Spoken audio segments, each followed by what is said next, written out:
Hey friends, Pappy here. Just a safety reminder. Be safe. Stay not dead. When we're testing, make sure there's no power. Pull this plug, make sure the circuit breaker is off. We will do all of our testing without power. We'll be circuit tracing using continuity only. For my full safety video, you can see it on this channel. So let's get rolling.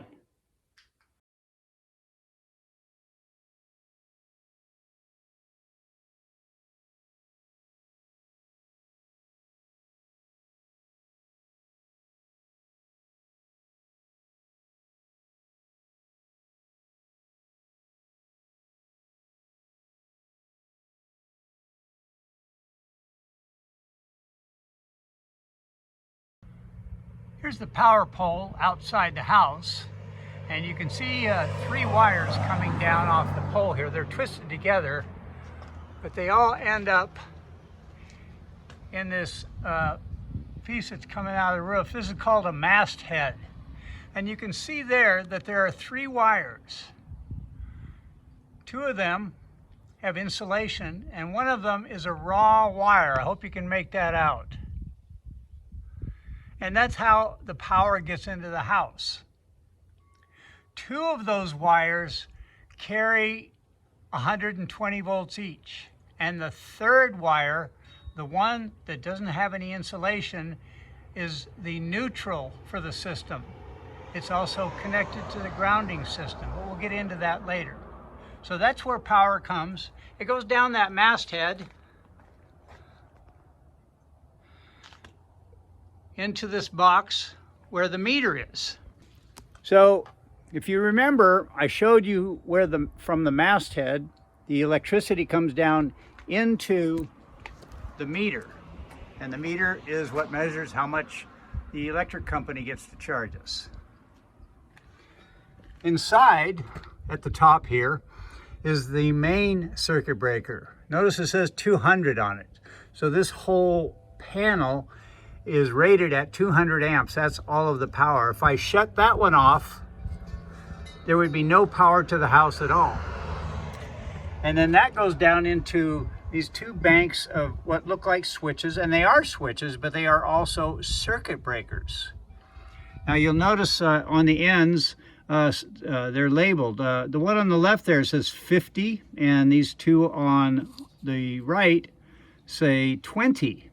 So that's a 50 amp circuit on this side, and that's for the air conditioning, which is one of the 240 volt appliances. You'll also notice that the circuit breaker itself is physically quite a bit bigger.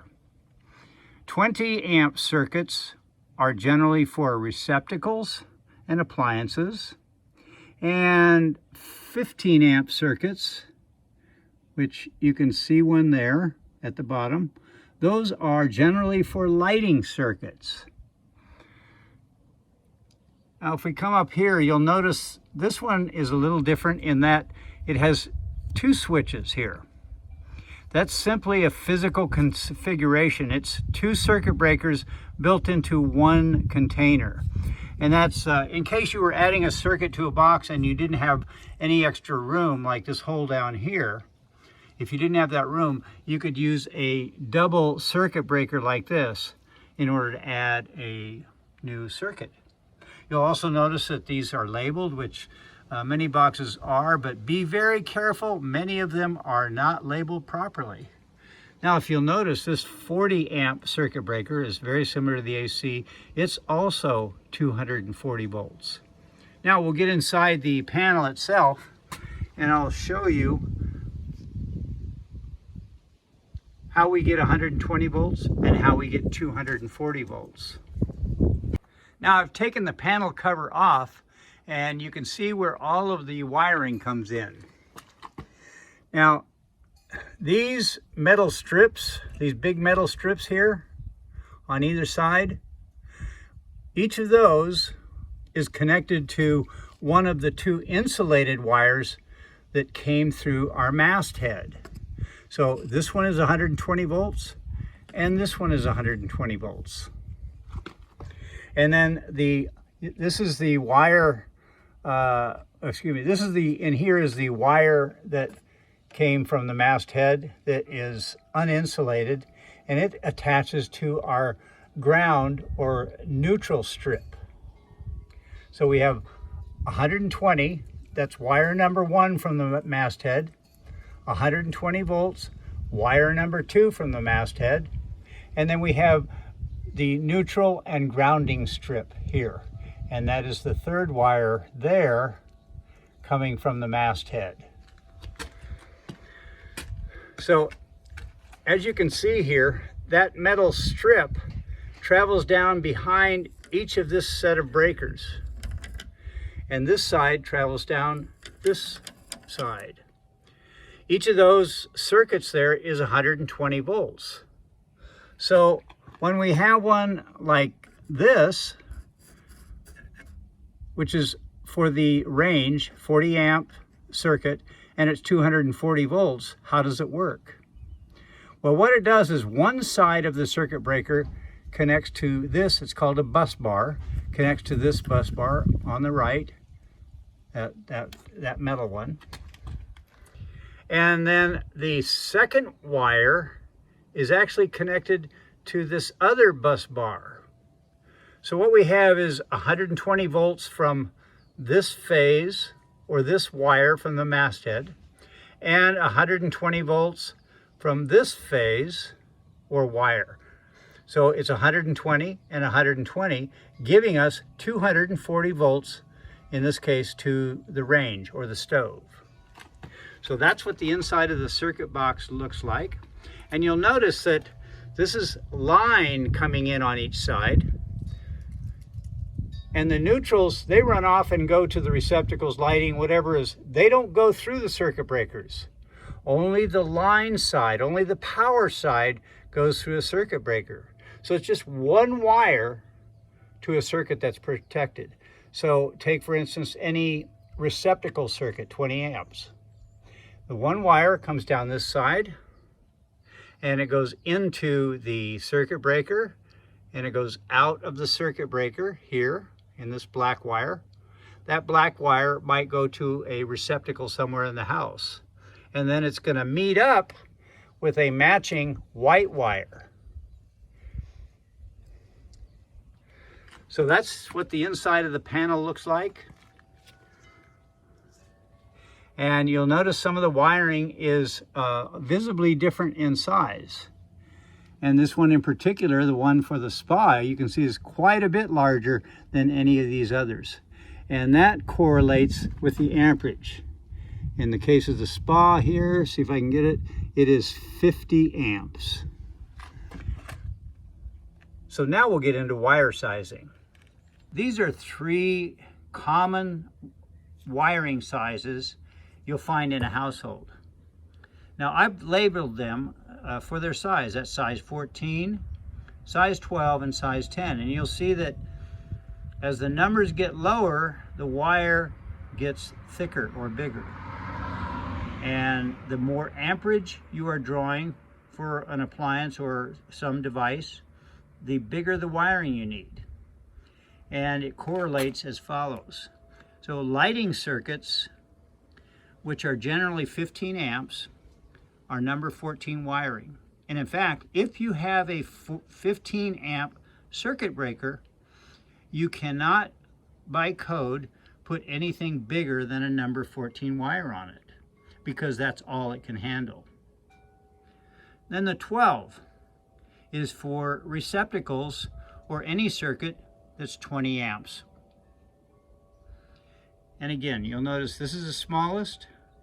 The number 12 is a little bit bigger.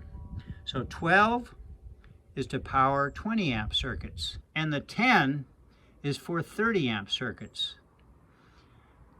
The color of the Romex at this time would be orange, and I just put that band in there to show you that. Prior to 2001, all of the Romex was white. So in order to see what size wiring was inside, you had to read what was printed on the wire. Now they're all color-coded. After 2001, they're all color-coded. So 14 has a white sheathing, 12 has a yellow sheathing, and number 10 has an orange sheathing, so that both you, the repair person, and the inspector can just visually look at a wire and know what size it is. And then inside each of those, you have a line wire, usually the black. You have white, which is neutral, and you have ground. Now, one thing to remind you is that when we go back to the circuit box on white and on ground, notice they're all connected to the same connection. So why don't we just have one wire? The reason for that is the safety that's provided by having a separate wire that specifically goes back to ground. That is just for safety.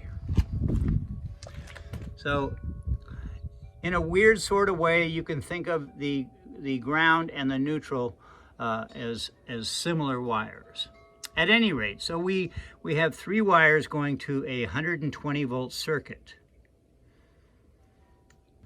So 120 volts on one circuit, 120 volts on a second circuit, gives us 240 volts. Now remember, that's the orange wire, and when you have a 240 volt circuit, you have 3 wires plus a ground. You have a red wire for L1, a black wire for L2, a white wire for neutral, and a bare copper wire for ground, if you have a separate ground to that 240 volt circuit. So that's the basic wiring for 240 volt circuits in your house. So here's a diagram showing you what we just went over. This is the telephone pole. Nice picture, Pappy. And you have 3 wires coming in. You have 2 line wires and 1 neutral or ground wire. Those 3 wires come down. This is the meter into our circuit breaker box. Remember, we have our bus bars, line 1, line 2, those are both power, and then neutral, which is also connected to ground. Now, let's go back to our wiring for a second. So you remember the yellow wire, the most amperage you can have on it is 20 amps. Orange wire is for 30 amps. When you have a 240 volt circuit, which is generally for a range or a dryer or an oven, electric, the only purpose to have 240 volts instead of 120 is because of the intense heat they need to create. So they only use the 240 volts for the heater in the dryer or for the heating coils in a range or in an electric oven. So how do we get that 240 volts? Remember, we had 2 power wires coming in, a bus bar here of power and a bus bar here. And they're typically referred to as L1 and L2. So the way we get, these are both 120 volt circuits. The way we get 240 volts is, this is a 30 amp circuit breaker. Again, really nice picture, Pappy. One side of that circuit breaker is connected to L1 through the circuit breaker.